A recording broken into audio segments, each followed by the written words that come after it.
Welcome to today's episode where I take a walk down memory lane where I work with this legend, Spire Rattlesnake. We film our EPK, electronic press kit. We stage a coup. And finally appear on television and stage at the same time. A Dickie Lock first. Calvin Coleman, king of further girls. But first, a mini mind meander on my way to the train station. There's no way around it. Wales was weird because it was awesome. But yeah, it never gets easier when you know the team is up there and you're not up there. But the best course of action has been taken. And for me at least, it puts me into a certain type of mind space where things like character work become easier.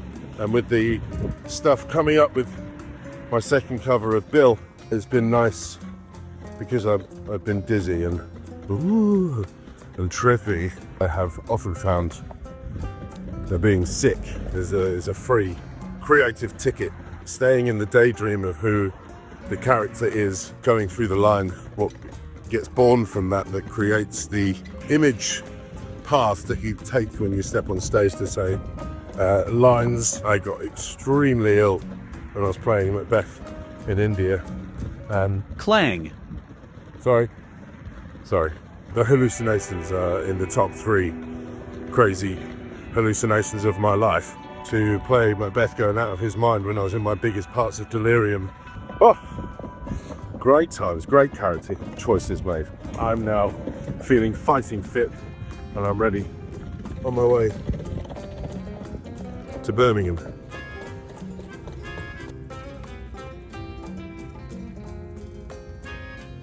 Ow. So here we go, into the loft on the hunt for a specific thing. My target is somewhere over there. My target has been acquired. Come here.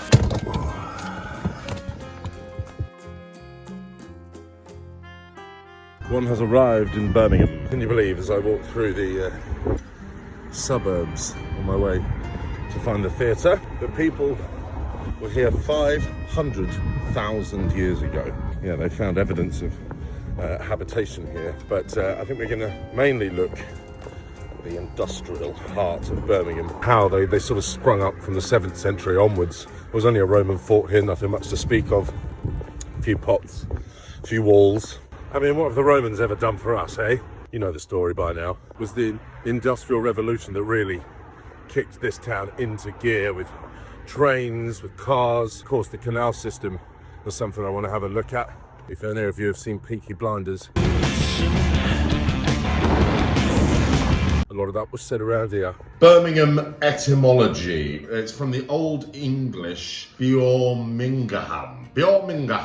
This is a settlement of the Bjormingers, the clan leader being Bjorma. I've just realised I'm using the sheet music because I've left my little book. Apologies to Chris, the MD, for graffitiing Windy City. Birmingham is the second largest city in Britain, located in the West Midlands. Birmingham has a small series of rivers running through it, not one main one like we have in Sunderland or London with the Thames. The main personality of water in Birmingham is, of course, the canals. The canals are or were a crucial part of Birmingham's history in relation to the Industrial Revolution, the transportation of everything. You don't always have to use the horse and cart. Maybe it's not going far enough to use a train. Time was a different thing in the old days. You could transport the coal, you could transport the iron and different sorts of goods from factory to factory and place to place before going out to the wider areas of Wolverhampton, Solihull, and then on further to broader parts of the UK.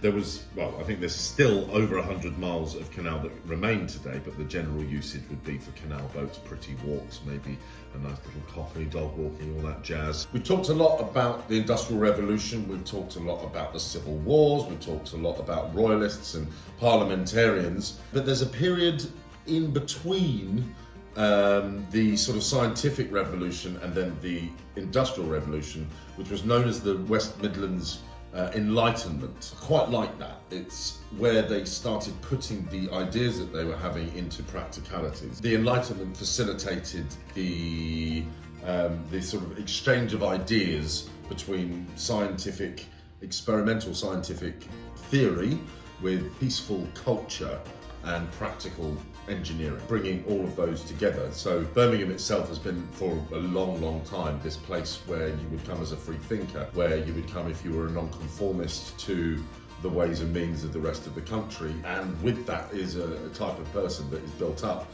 When you have the fact that if you go back to the ironworks in the old days, they were sending out craft to far-flung parts of the world, that allowed them to make specific products which are a bit more advanced than just things you might need for local life. They could then really start to move up the list of where can we get the best this, where can we get the best that? Well, the answer is going to be Birmingham. If you look at it, it's kind of making the best recipe for economic growth. Following on from all of that, Birmingham became known as the first manufacturing town in the world. The world. The Watt steam engine was invented in Birmingham. And with all these things going on with the economy, it was the sort of political radicalisation that allowed people to come here and have good old chats, which furthered the development of British democracy, which is respected still to this day worldwide. Obviously, we've done bad things in the past, but we've done great things for democracy too. So sorry for them, and you're welcome for that. But like most places in the UK now, you have, there's 5 universities here in Birmingham. Education is a big, strong thing, and the service sector is now the mainstay of the output of Birmingham.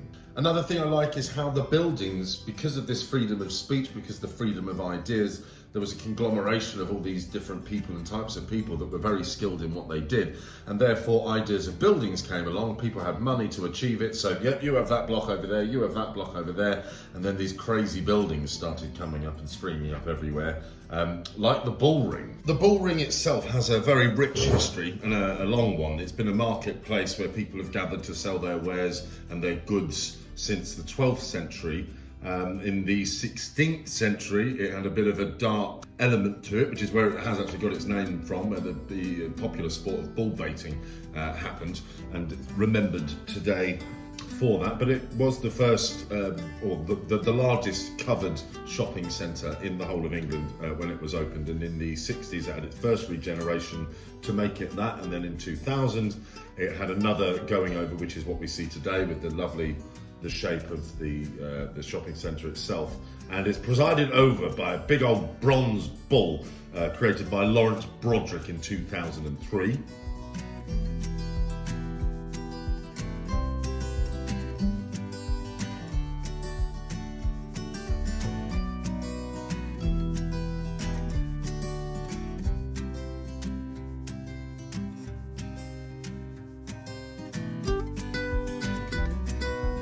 This stage door is, out of nowhere, a different one. Last time I was at this theatre was during COVID, and I was getting my PCR test to go into London. Morning! Morning, darling. How are we doing? I had to go through the stage door to get it. I was working on the municipal bank. Yeah, going the wrong way. I did this then too. Ah, yes. Here we go. Howdy, hi. Is this for stage door? Just the next one down. Next one down. Lovely. Oh, is there? It's the stage door. Yes. Lovely. Oh, there I am. Number 8. Oh my god. What's your place? Keep until the end of the run. Stairs on your left, just go down. No, down. All right, lovely.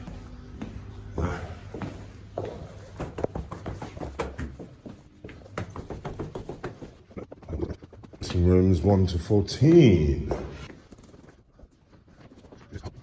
10, 9. Oh, come on. Yes. Right. Oh, it's an automatic one.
Sam, what instrument do you warm up with here? I play the pink oboe, that's what I play, and the spoons, U and A. I shall now give you an E, and consonant please, Carol.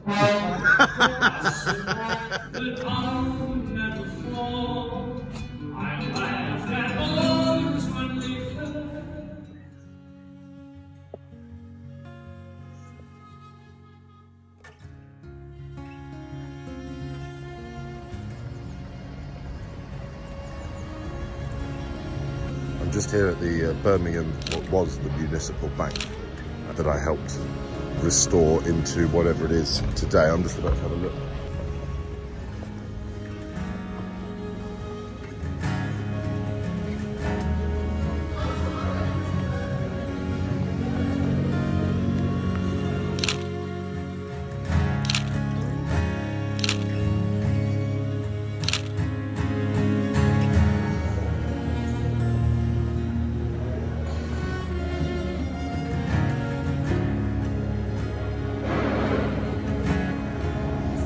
Whilst I was at the municipal bank, I spotted this walkway that I remember walking through with my father on my Birmingham drama school audition. Off the top of your head, Dad, what was the drama school trip like to Birmingham from your memory? From my memory, we had a good day out. We got there, and one or two of the people who were waiting to be auditioned when you went in went, there's the man with the big voice. So that's my memory from it. And I think we probably called into a Burger King on the way home. So if you are enjoying these videos and seeing Ben every other week in the videos, please consider liking and subscribing. Subscribe. Go on. Liking and subscribing. And then click the little notification bell to let you know what's happening. Come on, join in. Yeah, do all that. Do what they said. What should they do? They should subscribe. And now. like it. Like it. Like us. Like us. You can't be aggressive about it. You've got to be nice, otherwise people won't like and subscribe. Subscribe now. One of those mornings, as in it's the morning. Oh my God. Wow.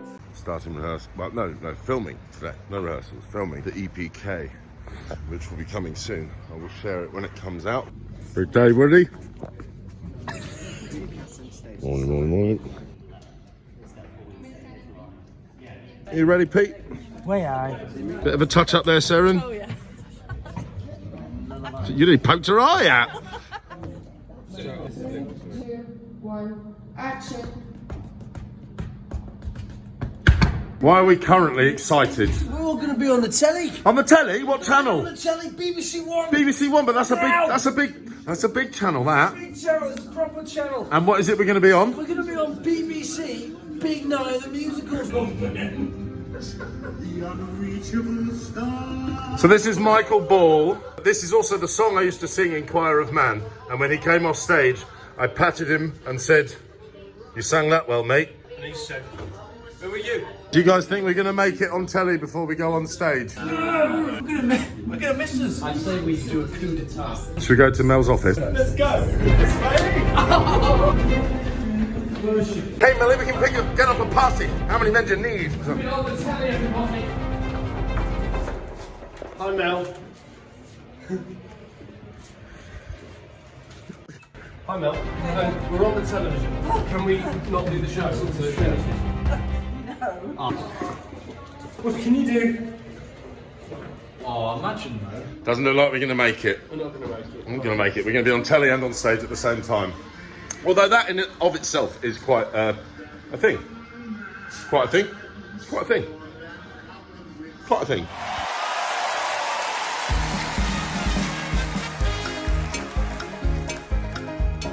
Oh, the Deadwood stage is rolling all over the